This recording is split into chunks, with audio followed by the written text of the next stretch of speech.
in before I heard it blast. Didn't have time to think much on the past. No, I didn't have much to say.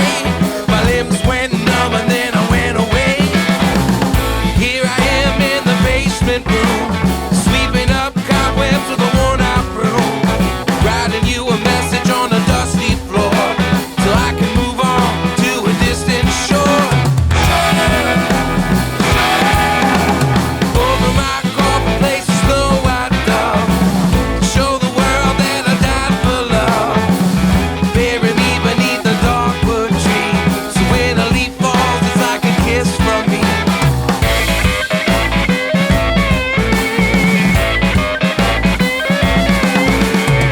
I saw the sun and I watched it pass into the mountains like broken glass. The moon rested on a field of corn. Somewhere in the world a child was born. Somewhere in the world a boxer throws bumps on her face like flakes of snow. To the ropes with a bloody crash, he vows that this fight will be his last. I was taught by a manners instructor. It's polite to make like 4 to 6 seconds of eye contact at a time and then look at something else, so people know that you're not like disingenuous, but you're not just staring into them and looking weird. Yeah, I don't know though. Those people like to put parameters on everything. I think that makes them weird in and of itself.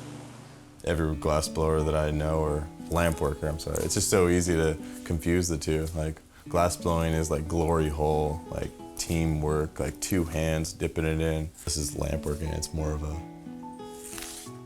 solo sort of art making. I got into glass blowing because I got hurt at work in 2007 and I broke my back.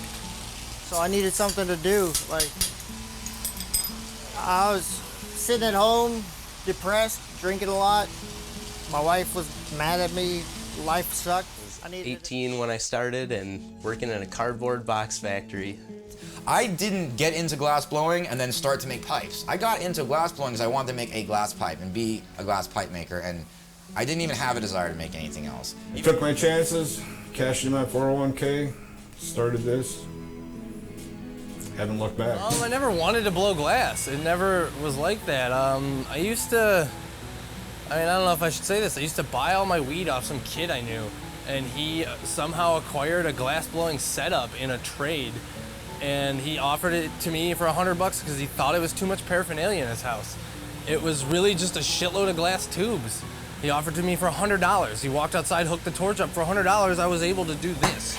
He only used me as a little kid being on that stage, so all them people would come around at Colonial Village, and them people would watch a little kid blowing glass, so he'd make his money off the table. Look at that little kid blowing glass, So, well, I'm blowing glass today, and it's been 46 years. Well, my glass career, it started back in '98. I was at Hog Farm Music Festival, Wavy Gravy's place. I got into this on Grateful Dead tour, wanting to make pipes to smoke weed out of. Essentially, it's been a lifelong dream. I lived the dream that I saw when I was 6. Back in '97, I was in Eugene. Used to watch a buddy of mine blow glass for here and there, just to kill time, and he ended up getting in a pinch, so I had to go get all of his equipment. Well, I was unemployed, and a buddy of mine come back from Colorado and needed a place to work, and I told him if he'd let me play around with it a little bit, that he could work in my garage.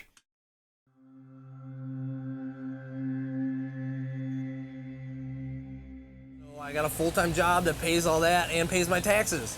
And then this is more of just a hobby again, which makes it more fun. I get up at 3:45, go to work by 5, then get off at 2:30, 3:30, or 4:30, whichever they want me to work. Come home, and I'm down here until 9 o'clock at night, and then I go upstairs and take a shower, get in bed, do it all over again.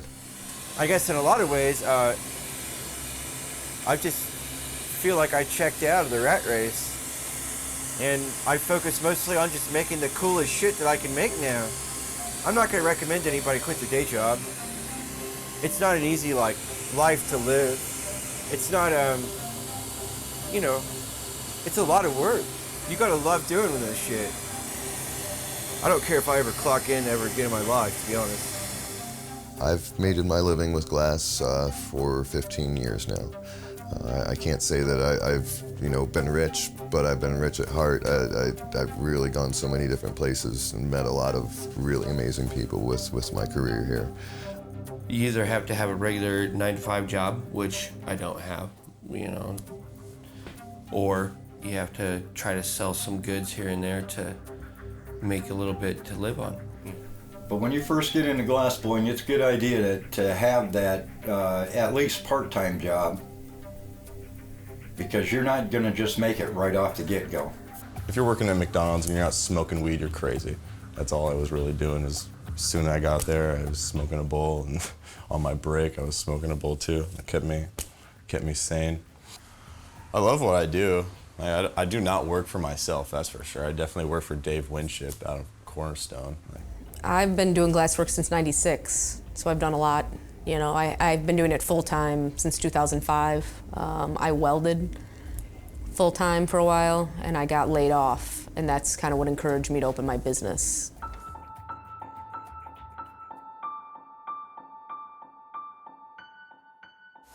He let me use his torch for Waro beads.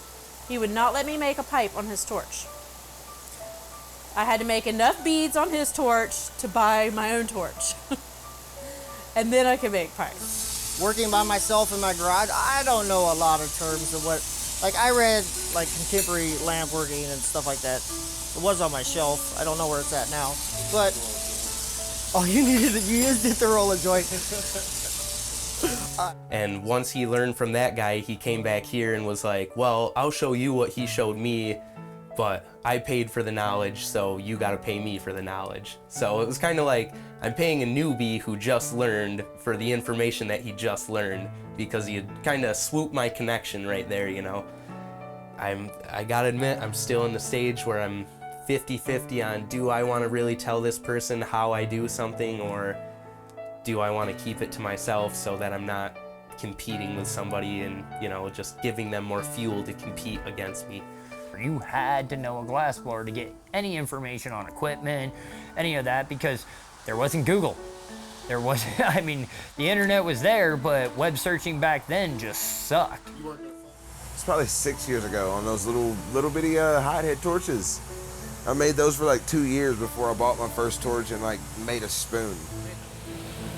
I never had the internet, so nobody ever taught me how to blow glass. I did it all myself in a garage. Well, in my basement, in my mom's house for a while, and then in my garage.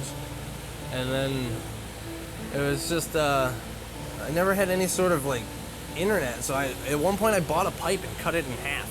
I didn't know what else to do. How do they get that in there? And then I realized, oh my God, that's how they get it in there. They open it up and then close it back down, and that makes a lot more sense. Next thing you know, here I am, I'm on the torch. Come on down here, you got work to do. Okay. I didn't have to take out the garbage, but my sister did. I had to sit there and pull points, 1,000 of them a week.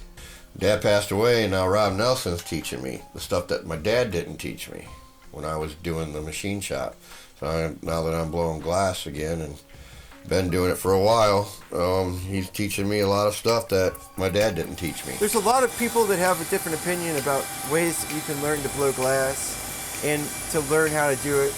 And I'm not going to say that I have the perfect answer on this, but I just spent all the time and money maybe that I would have spent traveling or paying for lessons and invested in equipment and materials.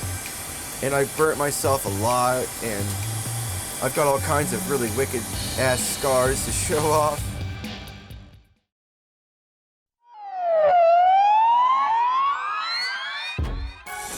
%90 of the people I have met through glass blowing have been super cool. There's one thing I know about Bo. No one's gonna mess with me while I'm at his shop working. Nobody's gonna come up behind me and do anything stupid. We've been there for each other. His dog got really, really sick, and he did not have the financial means to save her. It was a bullet in the head, but I did. And wow, that's most of my money. I got a pile right now, but $2,500 for a dog? Oh, you really like that dog, huh? Your kid's really attached to that motherfucker? Okay, well, I like money, but I guess I like being friends and not having this whole place just descend into depression and misery around me, so I'll buy it. And we saved his dog. She's still laying on the couch. Yeah. Here's my deal. First of all, most of all the other glass blowers already did the job of separating glass pipes and everything, because whether it's the gas conference or the institutions or whatever, they didn't want anything to do with us until we started making money. That's a fact. You can't get rid of a skater, you can't get rid of a glass blower. I think they just set up camp with you, and it's like, dude, you got to get off the couch after a while. There's a lot of debate going on right now about different artistic styles being almost copyrighted, people infringing on each other, and that's unfortunate. I hope no one ever feels hurt by each other's artistic work. I got people asking me, you know, what colors are you using? I said, yeah, well, you know what, I'll tell you, but don't let me catch you making something that I'm making, because I don't want to have to go on there and call you Walmart. And I think that's the only reason there's like a community behind the glass scene. It's because it's a lot of people that like are doing something that they love, and you know, a lot of the times it's not even profitable, or it takes years to become so much. I try to keep it as mellow as possible. I'm no Ben Burton. I'm no flashy guy. That people don't realize that we're a community when it comes to what we do for a living. And instead of like helping others or, you know, showing others the right and wrong way to do it, a lot of people get really big heads in this business instead of remembering why they're in it. It's, you know, for the love of creating art and blowing glass.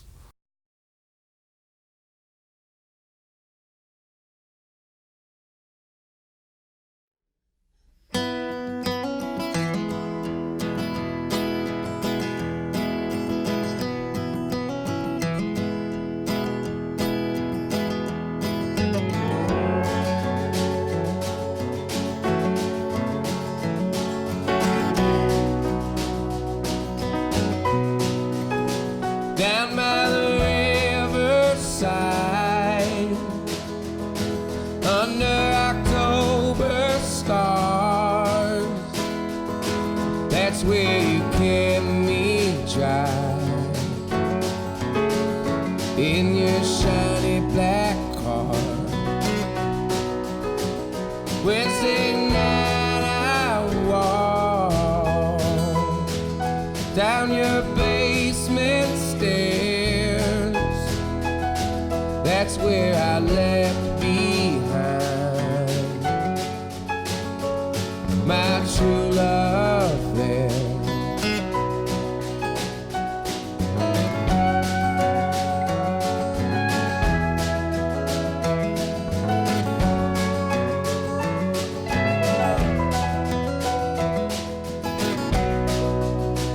Sunday night I'm told about expensive lies, and that the line we walked became our alibi. Should time stand still,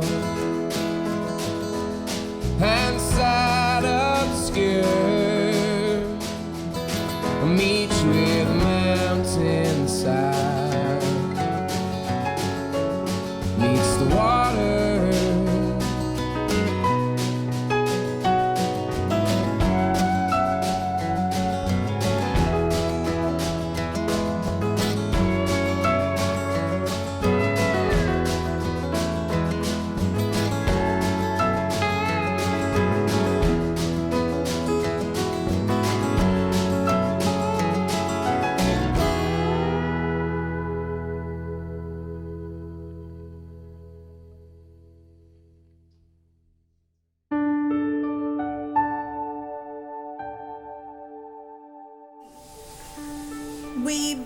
My partner and I met in Second Life, and I was doing, well, I mean, you know, it really is a game, but it's, you know, I had this little Second Life business where I was doing these these excite-enabled dildos that would make your avatar orgasm. Pipes, marbles, pendants, spinning tops, stained glass, art glass, carved glass, teach classes. It's limitless now. Christmas. I do a lot of face sculptures, like face carvings, like just out of glass, obviously. And a lot of spoon pipes. About 40, 45 different styles of pipes. And then this time of season's Christmas ornaments, wine cups, vases. I sell tobacco-related products and medical marijuana, smoking accessories for the medical community. And then on the off season, when I'm not doing my sculptured work, I'm doing the pipes, and I kick butt on those too. I think pipes are what sells. Marbles are what I like to make. Cremains infused in glass, or I put, cremains inside glass.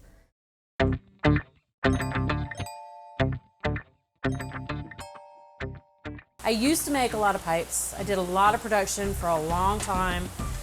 And it seems when you get stuck in the production mode, that's the only thing you know how to make, and it's your only source of income. I cannot just sit here and pump out fume spoons or wrap and rake. I can't do that. That's not who I am as a person. That would just drive me fucking batty. Don't mention my birthday. You got a phone call is fine on Father's Day, and then we can both go back to work. I was raised to sentimentality and the excessive touchy-feely stuff. So I just left it out. It was about accomplishing goals, and that's why my production level in glass triples everybody else. I don't stop to have feelings. So we went down that road of having 8 artists down there, crushing out proto, and it came down to Joseph and I went up to this very large wholesaler, and we liquidated a lot of product for a very little amount, but we established a relationship there, and we left there with an order of $25,000 of things that we knew we could make money on, but we would have to make 1,000, 1,500 of them. And we came back here and we said, okay, these are the 10, 11 things we're gonna make. We got work. Yeah, and we had a mutiny. $10 to $25 range, like frit pipes and reversal windows on solid blanks, stuff like that. Nothing extravagant, nothing I want to do all the time, but it pays bills. So then then I'll have fun on the weekends and make something nice, and then if it sells, then it sells. If it doesn't, well, it didn't really hurt me, I already got my bills covered. I don't want to make a pipe that's $3. I can't. I'm not gonna. So it's whatever. I want to make stuff that people want to look at and appreciate, and that's whatever. I absolutely love it, but at the same time, it is a job. I don't think I could work for anybody ever again. It seems like it's. I just have a hard time working as it is, and this is the one thing that can actually keep my attention focused.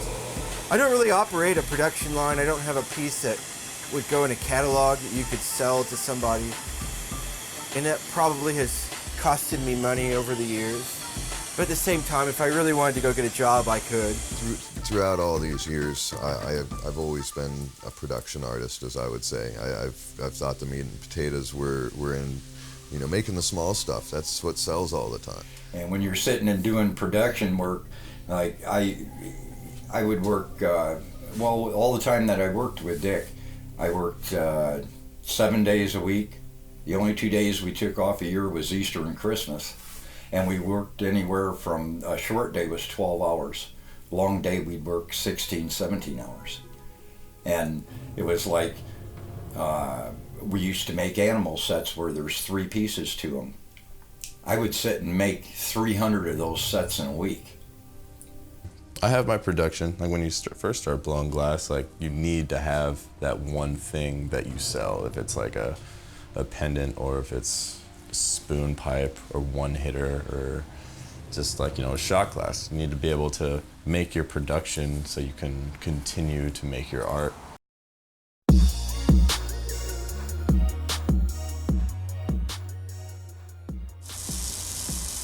A lot of the shops around here, though, would rather have a local piece than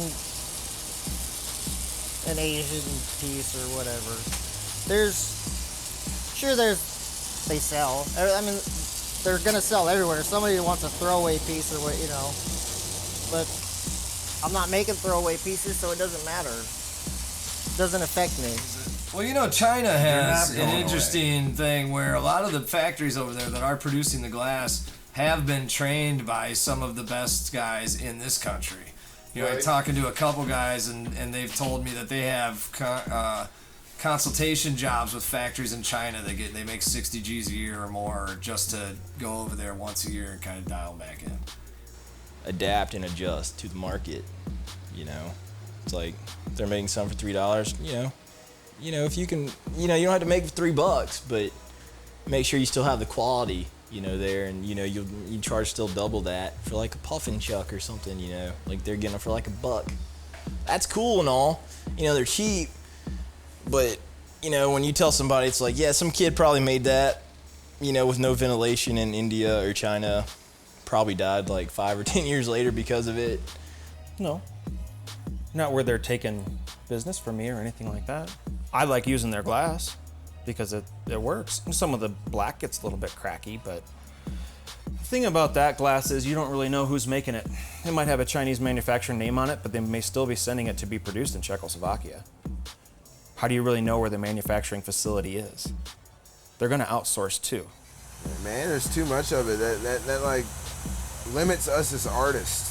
We're afraid of reaching out and actually sharing technique because of that, Like we got rigs that we're making now. They see them, they make them, and some of them they make them better than us, and that's bad because so many of them make them. They got 20,000 artists in 300-mile radius. We got 50,000 per nation, We pride ourselves on our work, and our work is being polluted, destroyed, and like basically ransacked, Uninformed 17-year-old kids, 18-year-old kids are the ones buying import glass for the most part, or it's 50-year-old guys who just want to throw their pipe out the window. And if those aren't the guys that appreciate the style pipes that I want to make. So I don't feel like that's really affecting me too much. Kiss my ass. Anybody that wants to deal with imports, I don't even want to talk to them. You know what? This is the United States. Keep that shit over there. That shit's crap. I'm sorry. That's just the way I feel. I'm going to say that's how I feel. That shit's crap. It's thin glass. Put mine up against theirs. Drop mine on the cement. Drop theirs on the cement. I guarantee you theirs is going to break before mine. Hell yeah, it affects my ability to sell, ability to price. But do you want a cheap piece, or do you want a real sturdy piece and something that's made here and not over there? What are you going to do? You going to support them, or are you going to support the United States? A lot of people have a really bad opinion of import glass, and a lot of it's validated.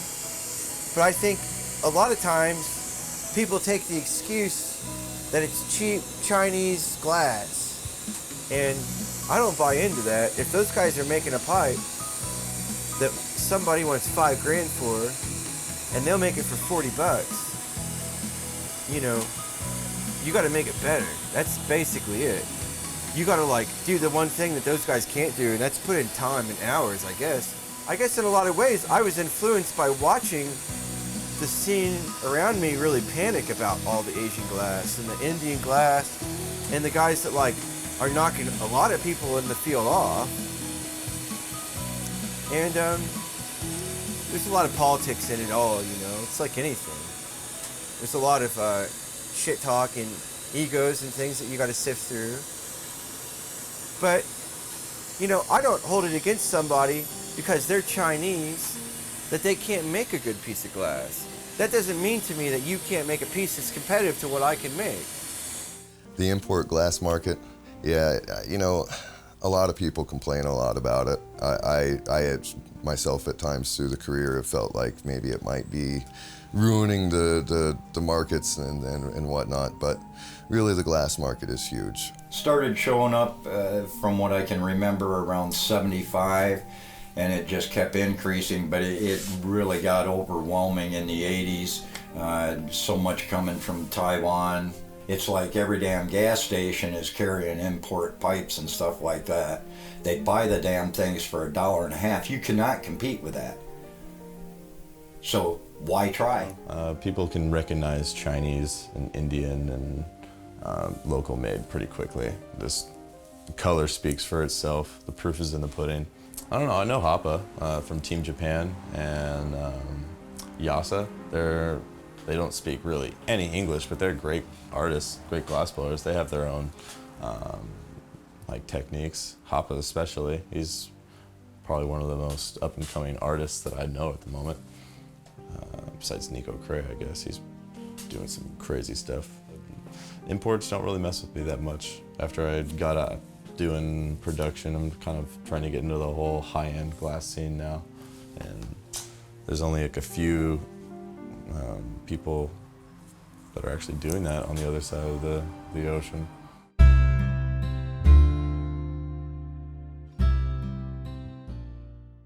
I turned down about $180,000 a year job to be a glass blower. I was working at a restaurant making, close to minimum wage or something like that. So I don't know if I really started making any more money blowing glass. I just didn't have to go to my job anymore. Oh, well, people make glass pipes for money. First of all, I didn't make much money making glass pipes for years, so that's bullshit, okay? Second of all, the reason that there's money involved is because there's like a cultural demand for this.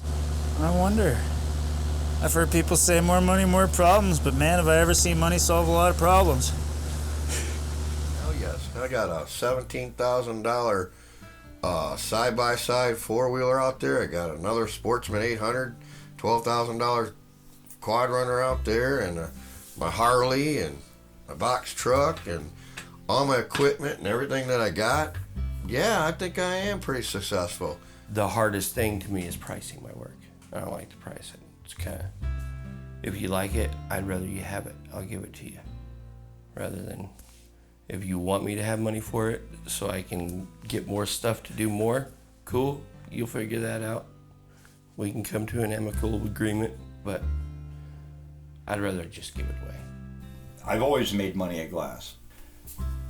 $25, $35 wholesale. I'm making money off of them, but I get other guys who tell me, you should be wholesaling that for about $100, $125. I don't, it's nice to have money, but money doesn't make my world go round. I put a smile on a lot of people's faces, and that means a lot to me. I do fairly well for myself. It wasn't really about the money when I started.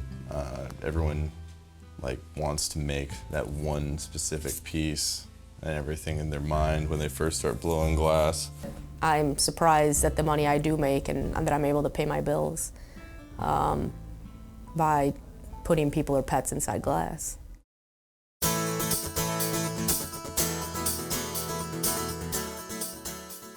I have a categories of business cards. My regular buyers, buyers but cheap, people who always say they want to buy and never do, and then the asshole list. These are nice people. The want to buys but never have. They always say, oh yeah, show up, whatever, bring your money, bring your case, we got it all. And they never buy a thing. These are the buyers, but they're cheap asses. They got a nickel and dime you, or they want 2 spoons and have a nice day. Fuck you too.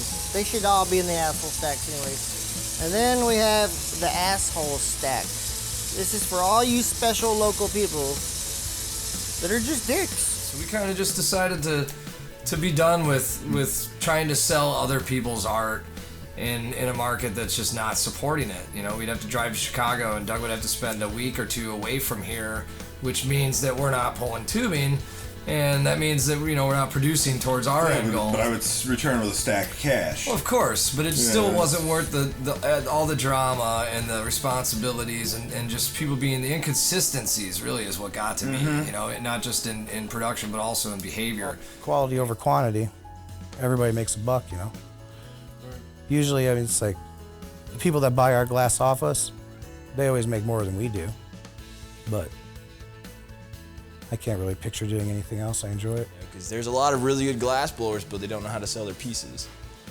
And it's really unfortunate because, you know, a lot of people make some really gnarly stuff, you know, and it just sits because they don't know how to talk to people or like he knows all the same people that I know. So any friends you might have that would be looking for glass, like now it's not a matter of are they going to get your glass, like because they're your friend. Now it's like they have to choose between their friend, this guy, or this guy is their friend. Who do they want to support in their glass thing, you know? The ability to sell weed with the ability to sell glass, and any glass artist working the High Times Cannabis Cup will tell you this. We don't make shit. Nobody wants to spend money on glass at the Cannabis Cup. Some of the dispensary guys, I believe, are buying glass now just to spend their money on something. Because they have so much cash and there's only so much they can invest in. They can't put their money in a bank, so they're buying glass. Doing this in Tennessee, it's rough. You don't have like a lot of oh yeah, I know you blow glass and I support you type attitude here. I have to actually travel to Nashville or down to Florence, Alabama, or do mail order. You know, I can't just go 20 minutes out of my way and sell glass. It's nice having a retail outlet for it, but it comes with its own challenges too. It's a lot more to keep track of. I've got to spend a lot more of my day managing than I do blowing glass, which is kind of disappointing in some ways. I wish there was more time I could spend on the torch. I never realized that most glass blowers sell wholesale. I don't do that. I've never sold wholesale. I absolutely hate selling to stores. I go to festivals and I don't really sell at festivals. What I do is I go there and I meet people and tell them that I can make custom glass and talk to people and market myself. And I never have made anything that hasn't sold. These guys are, you know, tiny little shops. They're not doing a ton of sales. They're just basically just making it or financing their time on a torch. And you get there and Slinger stopped there 2 days ago and he sold them 3 pieces, dropped off a bunch of videos, and the shop owner is like, I'm sorry, I don't have any available cash. He wiped me out. We did a trade show in Toronto, Canada called the Everything to Do with Sex Show, and we sold $20-some thousand worth of sex toys in a weekend. You know, and you know, we're tour kids. We look like tour kids, and you know, we never would have thought we would have been making sex toys for a living. That's the 6-year-old kid. Make it, had no clue, didn't care about money, didn't know people were even buying that stuff. And then when I'm trying to sell it, to me it feels like I'm begging for money, so I don't like to try to sell it. I don't like to price it, because then I'm coming into, you know, hey, look at my stuff, you know, please give me a handout. I don't want a handout. I like to make this stuff because it makes people smile. And he says he has a sales route and he's willing to take us on and sell our product too. And I said, well, that's great. Well, it started out with just him, and by about a year and a half, 2 years later, he had another couple guys, and so it just kept building, and eventually they covered the whole United States.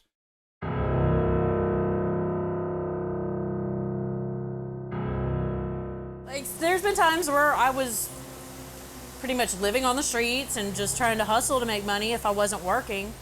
I always got in trouble until I met my wife. Like, I was always in and out of jail and trouble, and then I met her, and I had a couple warrants, so I turned myself in, and that was the first time that, like, it sucked. Like, I never wanted to go back. I missed her, and that was the first time I actually missed somebody on the outside, and that was it. I was done. I was seeing a girl for about 4 years, and had the ring and all that jazz, and we were college sweethearts, and we ended up splitting up right before it, and I had like the ring like chilling, you know, just, it's like, all right, had to take it back. So embarrassing. It was awful. It was fuck, man. God. Oh, just leaves a sour taste in my mouth thinking about that. I don't do a lot of pipes. My mom is actually doesn't let me do pipes here anymore. Without realizing it, I kind of built my own competition in a sense, because that guy had no interest in glass until I started talking to him about it. And this is a super small town. There's one traffic light, and coming down here is a struggle. Just getting your day started, like, oh, I gotta go in the basement, like it's dirty down there, it's dark, nobody goes down there. It's kind of like you're cutting yourself off from the world to come down and do some glass. And when I did have the glass blowing shop in my bedroom, I used to get it in my bed and in my feet, and that was the worst. Like getting a glass splinter in your foot. I used to wear shoes to bed and then take them off, because you can only sweep your bedroom so many times a day when you're working with glass. It doesn't even matter. Well, I got laid off from my job, and we had just had a kid, so it was, every cent was crucial. I had a bass guitar and I traded it for a torch, and I bought a kiln, and I think I spent like $100 on some basic glass stuff and got going. I quit for about 5 or 6 years after my dad died, because I was really, depressed and everything. It just reminded me a lot about him. I used to sit there and blow glass with him all the time. And So we would count the gunshots that we heard. Like me and my neighbors, like the one brother lived in the front of the warehouse, the other brother lived in the back. And every morning we'd wake up and be like, how many gunshots did you hear last night? And one heard 7, one heard 9. And we saw a guy get killed execution style to the back of the head right down Lawrence when we were coming back through. Coming home one night, and I saw a guy get shot right in the back of the head. Dropped out of high school. I got my GED and I started learning from this dude named Guy Landers, and he ended up stealing like all of my equipment, so I had to start completely over. Just get a job at McDonald's, work there until I got a better job, save some money, and then work back to where I am. I got poisoned, and I got my health failed, and How'd you get poisoned? That girl. Yep, my love life is a fucking train wreck from hell. But, I mean, look at my job. It's dangerous, chemically harmful, for damn sure. Now they've introduced uranium into that fucking clusterfuck, which I'm not using Illuminati. Fuck that shit. Everybody's like making entire pieces out of it. No! The kids are gonna have tails, homie.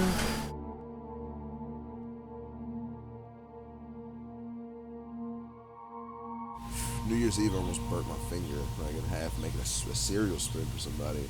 When I'm working one day, and I put my this thumb right here, put it into the torch, and I knew I did it right away, and he told me, keep working. Don't stop. He's like, you work through it. I was like, all right, fine. I cut a finger off almost from scribing a tube and it broke at the wrong spot. And then, typical burning myself every day. All the crotches on my pants are burnt, Always ruin a hoodie, but, not too bad.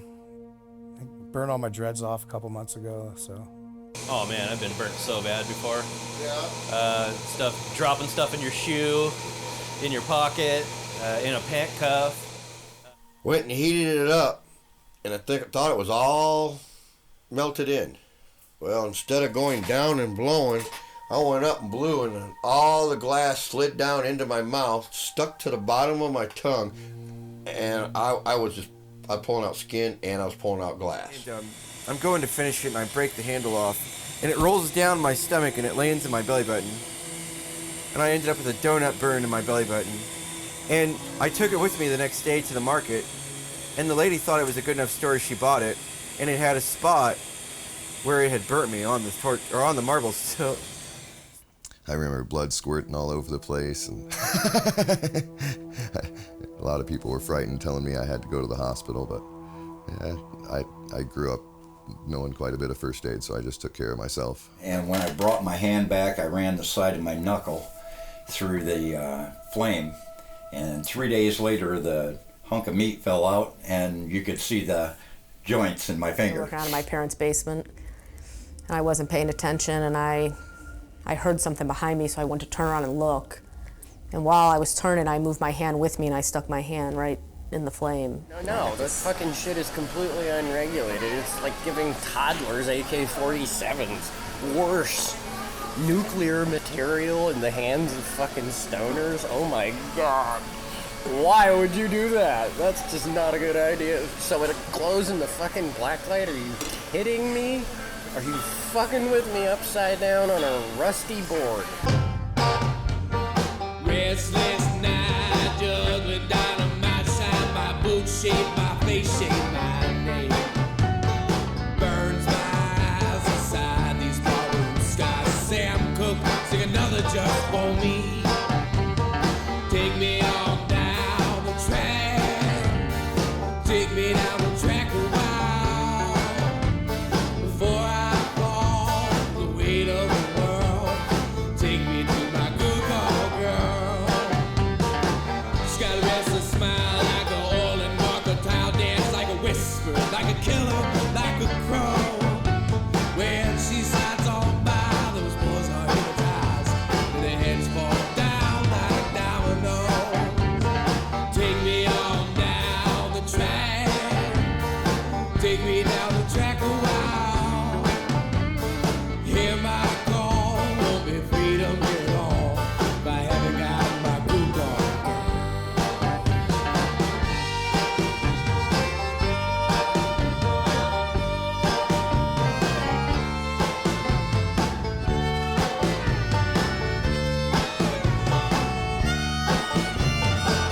Sandman down the alley, my love's in Mexicali. God's just a name, he's never been there, never shall. It's like that, she lets the box down, let the people know there's a road out. If you do, it'll just bring down morale. Stay watch by the depot in my best friend's tuxedo. Wanted all the way from Istanbul to Montreal. Gotta get back to the town where my tattoo marks the name there. She's the only one who bring me freedom, hear it all. Take me on down the track. Take me down the track a while. Hear my call, there won't be freedom here at all if I haven't got my good call, girl.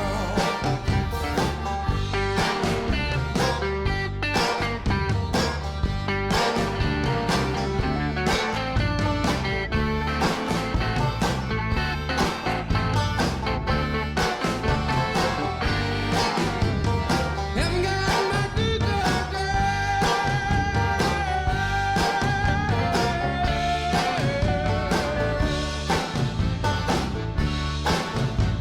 I haven't got my good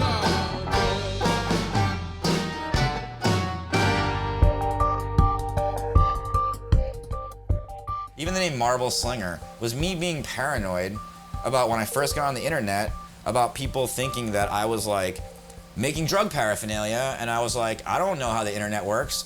All I know is in real life, we keep our lives really secret because we don't want Johnny Law or anyone else fucking with us. You know what I mean? So when I get on the internet for the first time and I choose to handle Marble Slinger, I chose that because I was paranoid. I made some marbles and pendants, yeah, but I'm a pipe dude. You know what I mean? Like, that was like a lie, really. I should be pipe slinger, really. Straight up. Some of these people really enjoy buying directly from the artist on Facebook is because they're able to get to know the person and say, wow, I really like them as a person and I want to support them. And Facebook and social media in general has been very huge in my glass blowing. Like, we blow glass in the Google Hangouts most days. It's a video chat. There's like 6 people that hang out in there every day. And if someone needs help, people give you advice or... I try not to put that stuff on Facebook, but you know, drunken nights every now and then, you know, shit happens. Scott Rogers, fuck you butthurt old man.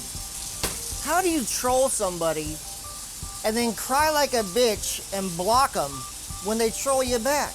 Grow the fuck up and unblock me. It really fucks with you when you're only on the Facebook market. You only see like, you know, this weird fluctuation of, it's pretty much just follows hype, and I feel like I need to, you know, explore more. I'll be down here and I'll be working on a piece and finish up just a section, not even a full piece, and be like, oh man, that is awesome, you know, and just kind of turn for a minute like, I really wish I could just show somebody this, but it's just me down here, so hopefully Instagram will respond well, you know. And with Facebook, they think that they can make sustaining sales, but any glass blower will tell you if you don't have regular stores, you won't sustain. YouTube, seen a video. Yeah, I used to make a lot more money when I started, honestly, until it seems like, I hate to say it, Facebook just got so saturated with people just starting. Well, I guess I did it too. You know, just the ability to get stuff out there, and the internet has helped me a lot. I think it's evened a lot of playing fields out. Before I, you know, got on the internet, it showed my work off there. Really, I was limited to who would show up at the event I was at. It puts it out there. People can take your ideas or they can pick you apart. There's a lot of assholes in the community that, you know, think they've got everything figured out, or they want to like take people down. So it makes you, you know, a little vulnerable, but in the end, I think it made me a better artist too.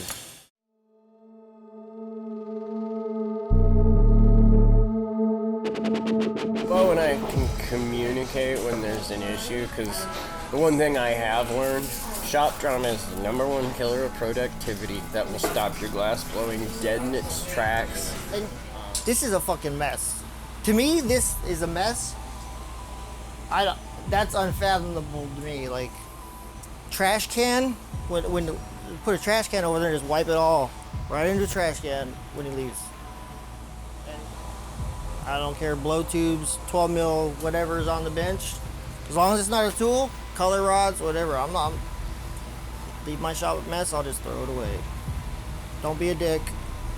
Hey, maybe I should have an asshole glassblower stack too, get their business cards. If you're gonna work around somebody, you better have a good rapport with them. You better have a good conflict management setup in place when you go into it. You better know that if you disagree with this person, that it's not gonna get out of control. Joys of shops, man. You get people in, and sometimes you're really happy to see them go. Like, and usually, hopefully, you can all leave on good terms. That's not always a situation, but it's people's egos get the best of them sometimes, or their mouth, one of the two. And we yelled at each other once, and I was like, you know, I really don't like yelling at you. I really don't like that we both have guns while we're doing this. Can we, like, just talk instead of yelling? But I ended up having to leave that shop. That neighborhood, I was just getting in so many battles with fucking meth heads out there. Oh, really? I think I tasered like 9 people in a year.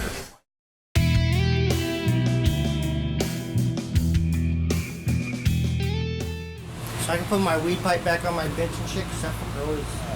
Etsy, they're at war with us pipe makers. They just keep jacking us over and over. I just had a friend lose $5,000 to PayPal. As far as like the legality goes, you've got new galleries opening up in Chicago left and right. So I don't think that anymore it's such an issue.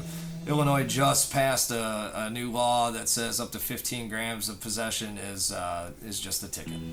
Operation Pipe Dreams, like when that happened, that kind of like killed the idea of you making like a decent living off being a pipe maker, because if you did get to a point where you sold enough pipes to make enough money and you file your taxes, because what you're making is in a gray area of the law by the federal definition of drug paraphernalia, at any moment the government could do what they did to Jerome Baker or what they did to 101 North, who were totally legitimate businesses, and come in and basically like take all their assets and take all their money. And you know, like, why would you want to invest your time and energy years and years building a business when that could happen at any point? When I was getting out of working for Don, I went up to Glasscraft, that's the name of the place, to try to get a job. And they pulled up my account, looked at my account, and they're like, well, you buy a lot of 25 heavy wall, you buy a lot of this stuff, we won't hire you because you're a pipe maker. I was like, no shit. You won't hire a pipe maker, and now you go up there and they're teaching classes on pipe making 101. It's like in the short 17-year span, 15-year span, they've gone from thumbing down every pipe maker artist out there to now wanting them to work with you and to do webinars and to do all these shows at their facilities, and it's like, it's kind of a kick in the ass. I've got a couple law enforcement buddies. Yeah. And they don't really say anything about it at all. They're just like, yeah, we know you make pipes. As far as like the legality of like the pipe game, I really love the pipe game. I'm not going to say that that's like an exclusive thing that I do. You know, there's always some legal matter. Like, there's a lot of dudes that ride in the fence, and there's kind of a gray area there. I guess time will tell. You know, there's been problems in the past. You know, I see a lot of really shady shit getting sold. Like, people sell dirty pipes and things. I don't mess around with that, man. Like, all I sell is artwork, in my opinion. We got raided. We didn't expect such things to happen. Things were on the news 4 or 5 times a week telling us that we had rights to be doing all these things. So we never in the world thought that they would make us out to look like such criminals. They called us a one-stop shop because, of course, we were blowing glass at the same place that we were growing our medicine. I think our biggest struggle is when we're out doing a run and the cops pull us over and confiscate everything that we got. I actually tried to file charges on Mississippi for giving me drug paraphernalia because they charged me with drug paraphernalia and gave it all back to me. And what happened in the end was the judge never made a ruling. You know, it's been 2.5 years and she still hasn't made a ruling on my case because she knows that if I got found guilty of drug paraphernalia, the first thing I was going to do is charge them with giving me drug paraphernalia.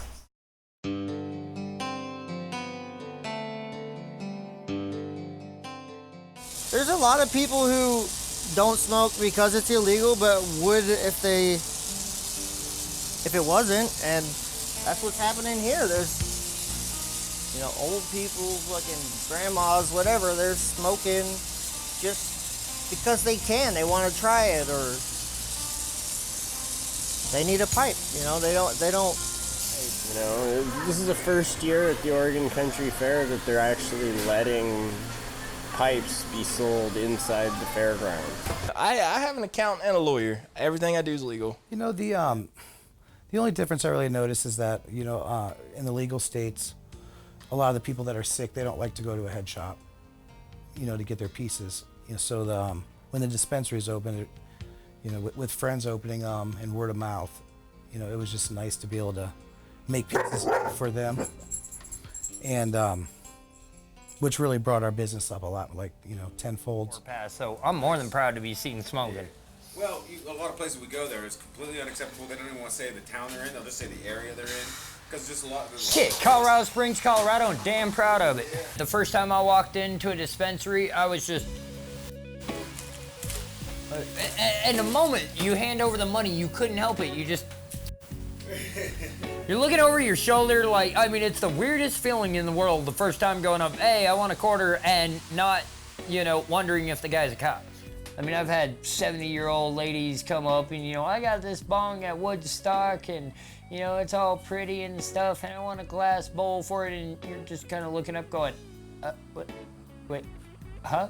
Because you see the stoners that you never saw before, you know, the ones who kept it so well hidden that nobody knew. Now that, you know, the legalization stuff's come around, there's more and more people flooding in here. It's bringing money in, but it's not federally mandated yet with taxes, and I think the feds need to jump on board. You know, back in the day, Henry Ford built cars out of it 10 times stronger than steel, and he ran it off hemp oil, which is 100 times cleaner than crude oil. You know, we have the sources to localize everything that we do. You know, make plastics out of it, make clothing out of it, make products stronger than steel out of it. Oregon's like so lenient when it comes to weed. They're so focused on like the bums and the frickin' heroin and meth and everything that they couldn't care less. They really see where the evil comes from, I feel like. and it's definitely not a green plant.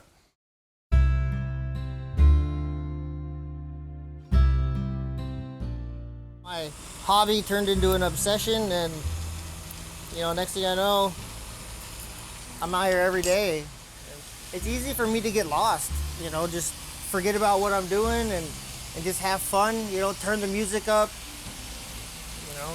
have a smoke or whatever, and just hang out and have a good time. And I met a lot of good people doing this. Before I found glassblowing, I kind of was a dick. I was I was really depressed in my life at where my life had gone, because I went from working construction and being a really active person. I weighed 150 pounds, and then my back was fucked up. I couldn't work. I wasn't that active. I got up to like 245. Yeah, my life's taken about as many crazy twists and turns as a person's life can. And then you throw glass blowing on top of all that. Glass blowing is the wildest rock star lifestyle you can think of sometimes. I mean, I'm very passionate about it, and I just want to share it because it was shared to me and it changed my life. So maybe I can change somebody else's. I've even done some ash pens for my friend Dan. Right. And I don't know, it's a weird feeling, It's like, it doesn't seem real that you're doing it, This person who sat with you, it's now being put into the glass. It definitely overtakes any kind of hobby that anyone would have. Like I was going through this tunnel and I wasn't sure if there was a light at the end of it, and finally you can see that light, and it's actually pretty damn bright, and you're like, holy shit. Glad I kept going through this tunnel and didn't turn back a while ago. Now I've got to find something more underground to get into because I'm kind of a rebel. I overcome everything, everything that I've ever come across. It's like, it's either a stepstone to something greater, or I'm falling down. I can't fall down. I'm not meant to fall. I'm only meant to rise, just like the heat from this flame, I rise. I find happiness standing behind here, this torch, and melting stuff and creating. There's no more happiness than creating. See, this is why I love glass, because you learn something every time I come out here. Every time. Right. And it's taught me so much more about life than just glass blowing. It's taught me so much about patience and having to wait for things that you want. And having to work for things that you want. If I was to bring them up, I would definitely.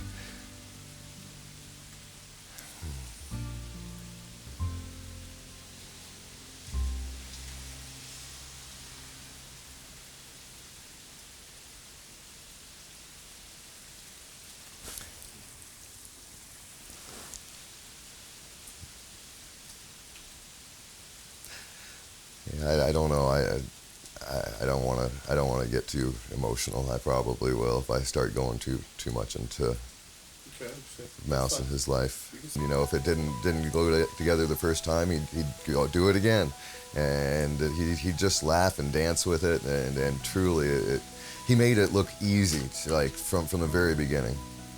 He blew glass from the age of 15 till 31. I'm 25. I'm needing to adventure. I have a skill. Let's do something. I'm a degenerate art maker or flamer, or whatever you want to fucking call it, I guess. I have this destruction, nature inside me that I need to blow or break something. And when I was a kid, I couldn't really channel that, but now with the glass and the profession that I chose, I can actually tap into that and kind of realize that I need to break something some days and go break something, go make something, or create it. But there is sometimes it's hard to get away from, because I'm known for, that's the girl who can put, such and such inside glass if you want it.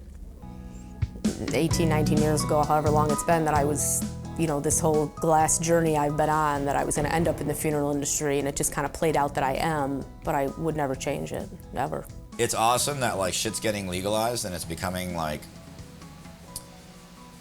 okay to make and sell pipes or whatever, but And it's like, I think enabling us to do better business, which is like great for me as a 40-year-old guy, but I kind of like glad I grew up and went through the whole pipe scene when it was on the edge. You know what I mean? Like that was pretty cool. It was a struggle, but people getting into it today will never know those times. I'm forever blowing bubbles, pretty bubbles in the air. They fly so high, nearly reach the sky. Then, like my dreams, they fade and die. Fortune's always hiding. I've looked everywhere. I'm forever blowing bubbles, pretty bubbles in the air.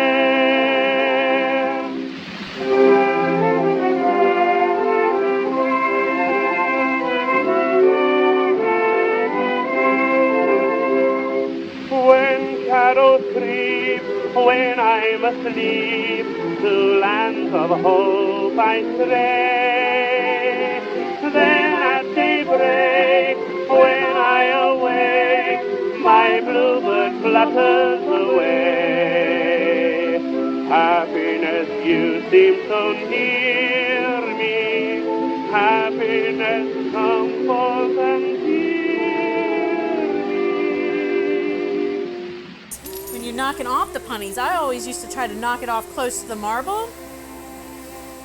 And honestly, it seemed like they knock off easier if you knock them off further away from it. Must ensure all glass is clean. You don't walk into your glass studio without shoes on. That lesson has forever been learned. With glass, it's like dancing, a man dancing with a lady on a dance floor. It's more of coaxing this live, almost live material into a rhythm and a dance to encourage it to be what you want it to be. We don't allow lighters on the bench here because they can explode, and like you cut out these three, so it's just these. A scientific guy taught me to start making most of my plumbing out of glass, as long as it's nice and annealed and well made. Little thing. The highest point of view is where you stop learning. That means like everything is one. Even the molecules in the glass that we make and we created that with our mind. So think about that. Like in anything that you're doing, artists, anything artsy, anything goal orienting towards yourself. Set your goal, your bar a little bit higher every time you get close to your bar that you're already at.